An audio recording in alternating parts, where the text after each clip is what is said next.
Hi, my name is Sasha Beatty, and I'm a board-certified family nurse practitioner and the founder of Ivy Men's and TRT located in Greenwich, Connecticut. So today's hot topic is how high blood pressure can cause ED. So why does high blood pressure cause erectile dysfunction? Well, it's because it's actually causing what's called vasoconstriction or shrinking of your blood vessels.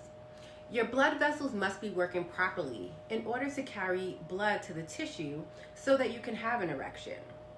So if you're having this vasoconstriction of the blood vessels, how are you supposed to get a good blood supply to the penis?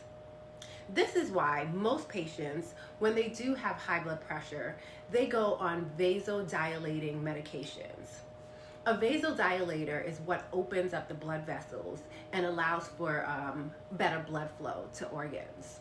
So, thanks for listening today. And just remember, here at IV Men's and TRT, we love to educate and we are here to help you achieve your wellness goals.